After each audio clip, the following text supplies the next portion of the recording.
विकास सहकार trust के national coordinator Prem Kumar वैद्य साहब के, जो हमारे प्रोग्राम को इन्होंने इतनी गति दी और इन्होंने अपनी टीम के साथ में वैद्य साहब और आपकी टीम मंचा सिंह, हमारे पुलिस विभाग के बहुत ही लोकप्रिय और हमारे परम आदरणीय अधिकारी श्री ऐश्वर्य शास्त्री सर, पीआई दीपक चौहान साहब, पीआई राजगढ़, मंचा सिंह, हमारे परम विद्वान आदरणीय विजय उपाध्याय साहब, पटेल साहब, प्रोफेसर साहब, प्राचार्य और जन भागीदारी समिति के अध्यक्ष हमारे मंडवी साहब, अहमद जी, बलभद्र सिंह जी, बल बहादुर सिंह जी और आशीष वैद्य जी, महेश कुमार वर्मा जी, कैलाश चंद जी बघेल, प्रवीण शर्मा जी, जिला विधि प्रभारी हैं, योगेंद्र तिवारी जी, श्रीमती सीता शर्मा जी, श्रीमती साधना उपाध्याय जी, हेमंतलाल मारू जी, हमारे यहाँ पधारे हुए पत्रकारगण और प्रिय विद्यार्थियों और प्रोफेसर्स। लेट होने के कारण हम कुछ बोलने के अधिकारी तो नहीं है, लेकिन मैं इसके लिए सबसे पहले आप सभी से माफी चाहता हूँ। कई सारे कामों में हम लोग थोड़ा सा उलझे रहते हैं, इसलिए जरूरी काम भी कई बार भूल जाते हैं, लेकिन ये सबसे ज्यादा जरूरी काम था और उसके लिए आप लोगों ने सामने इंतजार किया, इसके लिए मैं आपका आभारी हूँ। अब मैं ज्यादा लंबा थोड़ा भाषण न देके कुछ जरूरी बातें हम लोग कम्युनिकेशन कर लेते हैं, आपस में परिचर्चा कर लेते हैं, क्योंकि आप यहाँ पे जो मंचा से विद्वान जनों ने आप लोगों को सबको बता दिया और आप लोग भी समझ गए कि नशा खराब चीज है और नशे से बचना है। तब हमको आपको नशा से थोड़ी बचाना है। यहाँ पे तो 60-70% तो लड़कियां बैठी हुई हैं और वो भी राजेश्वरी महाविद्यालय की, ये तो क्या नशा करती होंगी। तो आप लोगों को हमको नशे से बचाने से ज्यादा हमको आपको इस चीज के लिए कि आप हमारे साथ इस ऑपरेशन में सहभागिता करें, इस समाज को नशे से मुक्त करने के लिए आपका क्या रोल है, ये देखिए। सिर्फ लड़के ही नहीं, लड़के लड़कों के बारे में तो ज्यादा मैं गारंटी से नहीं कह सकता कि वो नशा करते होंगे कि नहीं करते होंगे, लेकिन मुझे आशा है कि वो भी नशे से दूर होंगे और वो भी हमारे नशा मुक्ति के अभियान को आगे बढ़ाएंगे। देखिए, नशे के बारे में थोड़ी सी 2-4 बातें मैं कह ही देता हूं कि 2 चीजें होती है समाज में, 2 प्रकृतियां होती और वो सब छोटे बच्चों से लेकर बड़े तक सब समझते हैं, अच्छा और बुरा। एक क्लियर कट लाइन होती है दोनों के बीच। जो सबसे राम राम करे, नमस्कार करे, दुआ सलाम करे, हंस के बोले, किसी के सुख दुख में काम आए, वो क्या है, अच्छा। दूसरा, गांजे के कश लगा रहा है, मोहल्ले में से गाली बकता हुआ जा रहा है, नशे में झूमता हुआ जा रहा है, या लड़ाई झगड़ा कर रहा है, या कहीं किसी गटर में पड़ा है, वो क्या है, बुरा। तो हमको अच्छे और बुरे में से एक चीज का चयन करना है जिसको हम भली-भांति समझते हैं, है ना। तो नशे के बारे में हमारे यहाँ जो मुख्यतः 2 प्रकार के नशे ज्यादा प्रचलित हैं। एक तो ओपियम वाला, जो कि अफीम का पौधा, जिसके लाइसेंस मंदसौर नीमच जिलों में जनरली दिए जाते हैं और उसके सीमावर्ती हमारे राजस्थान के कुछ जिलों में। अफीम का पौधा बड़ा होता है, उसमें जैसे कपास के वो आते हैं ना बल्ब, डेडू, उस तरह के अफीम के पौधे में वो डेडू आते हैं, डोडा। उसमें क्या होता है कि किसान उसका लाइसेंस मिलता है उनको कि कितने जमीन में उनको लगाना है। फिर उसके बाद उसमें जब फसल में जब वो डोड़े आ जाते थे, बल्ब आ जाते थे, तो उनमें किसान एक उन्हें छेद करने वाला होता है, उससे किसान छेद करता है उसमें, तो उसमें से क्या होता है, दूध निकल जाता है, उस बल्बों में से दूध निकल जाता है डोड़े में से। फिर उसके बाद क्या होता है कि उसको छोड़ देते हैं, दूध निकला हुआ बहुत सारा दूध निकलता रहता है, फिर वो दूध जम जाता है, सफेद दूध है वो धीरे धीरे ब्राउन शक्ल अख्तियार करने लगता है। बात समझ में आती है ना, सुन रहे हो ना?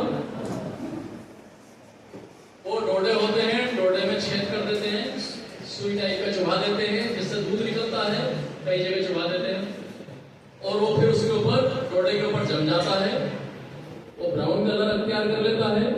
फिर अगले दिन वो एक चम्मच टाइप का लेके आता है किसान, उससे उसके ऊपर से खुरस के एक प्याले नुमा उसमें डालता है। और ये जो दूध का जो सूखा रूप बनता है, यही हेरोइन, यही स्मैक, यही ब्राउन शुगर, सारी चीजें इसी से बनती है। और जो बल्ब है ना, उसके अंदर क्या रह जाता है, खाली बल्ब में उसके अंदर खसखस रह जाती है। जिसका हलवा खाते हो ना आप लोग घर में, खसखस का हलवा, उसमें हल्का सा नशा रहता है, उसमें लोगों को सर्दियों के दिनों में खिलाते हैं जिससे इसको ताकत आ जाए। तो हालांकि उसमें बहुत ही नामात्र का होता है, उसको खाने में से ज्यादा कोई रिस्क है नहीं।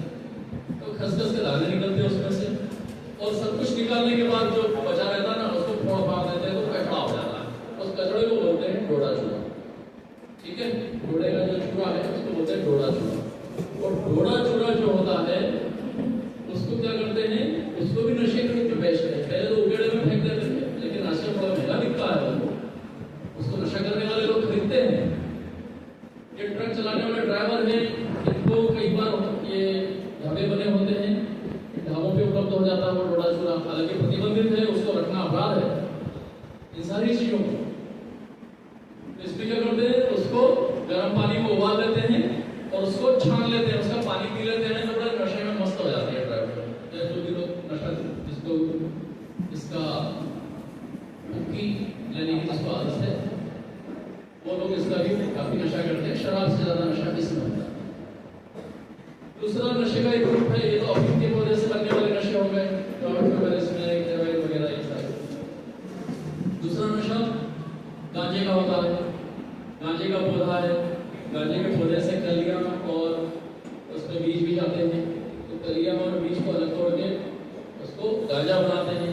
उस गांजे को, गांजा भी प्रतिबंधित है, उसको भी पहले खंडवा जिले में उसके लाइसेंस मिलते थे, लेकिन अब उनको भी बंद कर दिया गया है और गांजा पूरी तरह से प्रतिबंधित कर दिया गया। फिर भी कुछ लोग क्या है कि साधु महाराज को तो चाहिएगा ऐसा करके कहीं ना कहीं से ले आते हैं और उसकी चिलम लगाते हैं, चिलम के अंदर उसको रख के और उसको फूंकते हैं। उसका धुआं जो है काफी नशा करता है। और इस गांजे से मारिजुआना जैसे बहुत ही ज्यादा हाई क्वालिटी के नशे भी बनते हैं। तो ये दो नशे के रूप मैंने आपको बता दिए जो आपके सामान्य ज्ञान के लिए। अब नशे के ऊपर निर्भरता के बारे में तो थोड़ा सा कुछ शब्दों में तुम बता देता हूँ कि क्या होता है। नशे के बहुत सारे रूप होते हैं। ये भी नहीं होता कि हम कई बार चाय कॉफी लेते हैं ना, ये भी कुछ हद तक एक नशे का रूप होता है कि हम लोग इसके एडिक्ट हो गए, आदत पड़ गई हमको चाय पीने की। जब हम सुबह भैया उठ के चाय पीते हैं और शाम को हम 5 बजे चाय पीते हैं, अगर हमने 5 बजे चाय नहीं पी तो हमारा सर दुखने लगेगा। तो इसकी क्या होती है, नशे की निर्भरता होती है। तो चाय भी एक नशा हो गया, कॉफी भी नशा हो गया, उसके अलावा तंबाकू खाते हैं वो नशा हो गया, गुटखा खाते हैं वो नशा हो गया, शराब पीते हैं वो नशा हो गया। और ये 2 मैंने जो प्रमुख नशे बताए, जिसके बाद तो सीधा मौत का ही दरवाजा खुलता है, तो वो 2 नशे हो गए। तो हम लोग कहीं न कहीं किसी न किसी रूप से नशे से हम जुड़े रहते हैं। तो इन सभी चीजों से थोड़ा सा हमको बचने का प्रयास करना चाहिए। तो नशे की 2 तरह की निर्भरता होती है, एक तो मानसिक निर्भरता और एक भौतिक निर्भरता। मानसिक निर्भरता यानी कि हमारे दिमाग में हो गया कि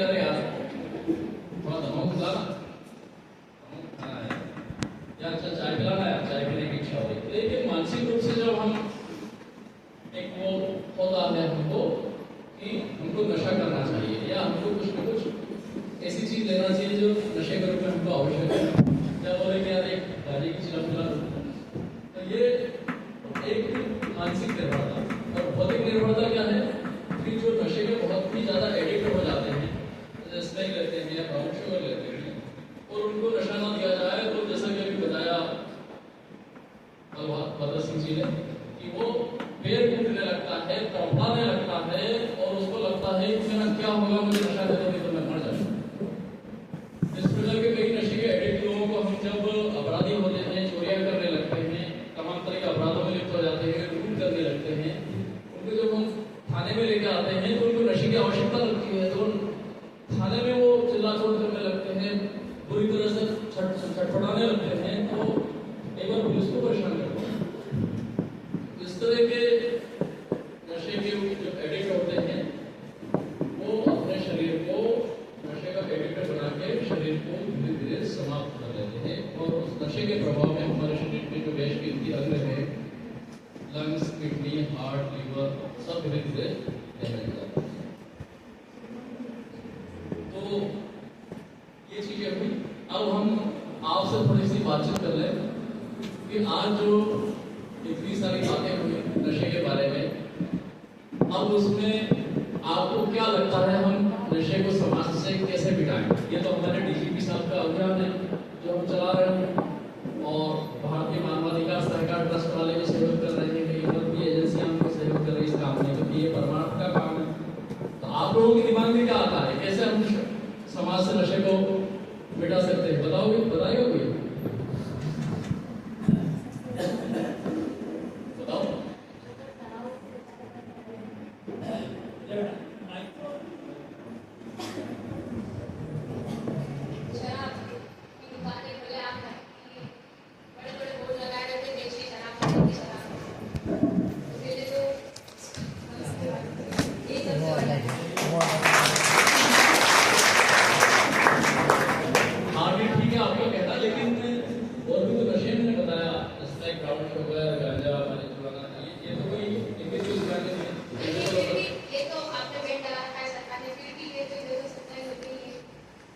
वही कह रहे हैं, अगर हम नशा नहीं करेंगे तो कोई कैसे सप्लाई करेगा?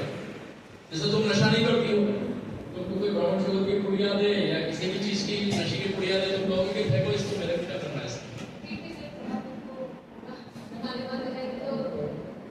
चलो तुम्हारी बात पे विचार करेंगे, बैठो। और कुछ मेरे हाथ की बात नहीं है, आपको बंद दीजिए।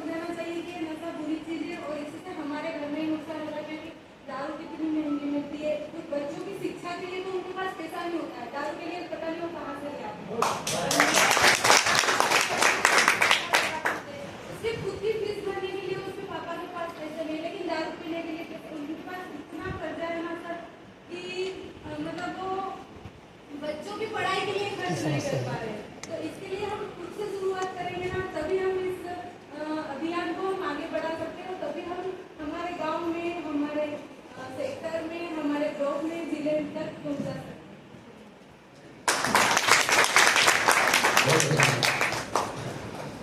और भी बताएं कैसे इस नशे को हम समाज से मिटाएं? हमको खाली समस्याएं नहीं बतानी है, समस्या तो है, अस्तित्व में है, हमको इस समस्या का निदान करना है, निराकरण करना है, इसको मिटाना है। उसके लिए क्या करें हम? ऐसी समाज में ऐसी क्या जागृति ले आए कि ये नशा करने वाले नशे से दूर हो जाए? और कोई बताओ, बताओ, तुम बताओ।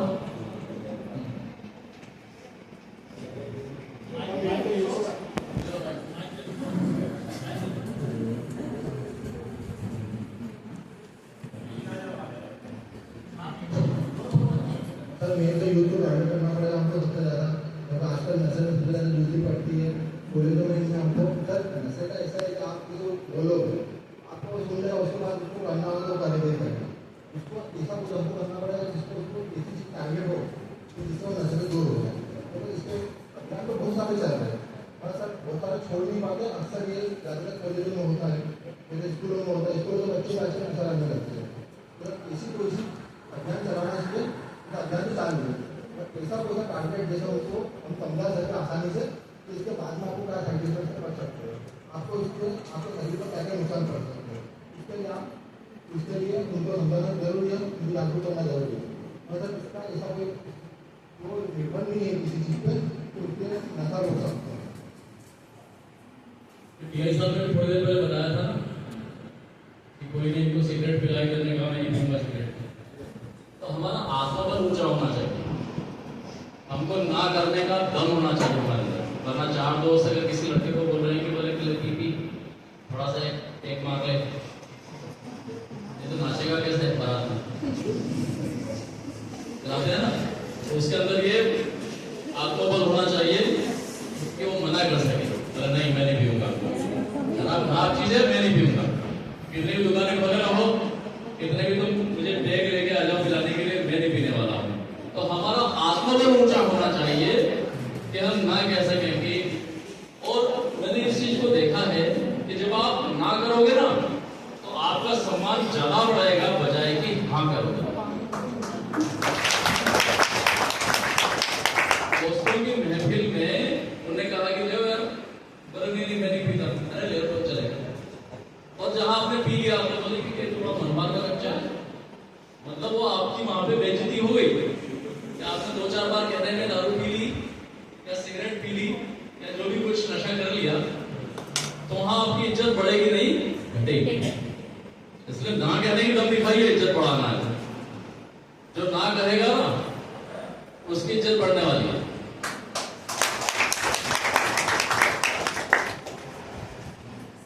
और कोई सबसे कॉर्नर में बैठी हुई लड़की वो बोले कुछ बातें बहुत कर रही थी, बोलो कुछ भी बोलो। जब इतनी देर तक तुमको सुनाया है तो पूरा थोड़ी मन में रखना, उसका आपको रिस्पॉन्ड भी करना चाहिए, वरना ये समझा जाएगा कि कुछ सुना ही नहीं। और कौन बोलेगा? इस परिचर्चा में सभी लोग भाग लें। चलो तुम बताओ।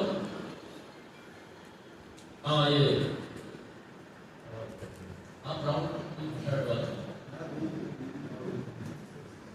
बोलो, बड़े होके बोलो, क्या तुम्हारा क्या सोच विचार है इसके बारे में?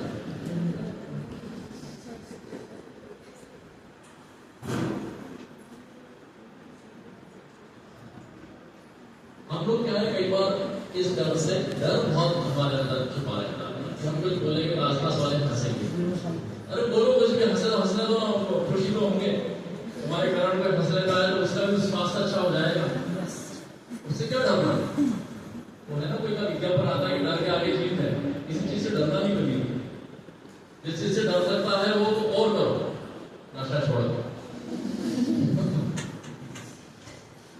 चलिए धन्यवाद आप लोगों ने जितना भी हमारी बात को सुना, और हम आशा करते हैं कि सभी लोग नशे के विरुद्ध हमारी इस लड़ाई में एक सैनिक की तरह हमारा साथ देंगे और नशे को हमारे समाज से मिटाने का प्रयास करेंगे। जैसे लड़की ने बताया ना, बहुत सारे लोग हैं जो शराब पीते हैं, उनके घर में कलेश होता है, घर में जो 100-200-400 रुपए रहते हैं वो उसकी वो शराब पी जाते हैं और घर में अच्छा खाना नहीं बन पाता, सब्जी नहीं बन पाती, और वो शराब पी के आके कलेश अलग करते हैं, भोजन की थाली फेंकते हैं, पत्नी को पीटते हैं, छोटे छोटे बच्चे बेचारे भयभीत हो जाते हैं। तो इस नशे के बड़े भारी दुष्परिणाम है, और इन सब चीजों के खिलाफ आप हमको बताइए कि सर देखो इसका कुछ करो, इसको नशा छुड़ाना है तो उसको हम नशा मुक्ति केंद्र में भेजेंगे, कहीं भी भेजेंगे, कुछ भी प्रयास करेंगे कि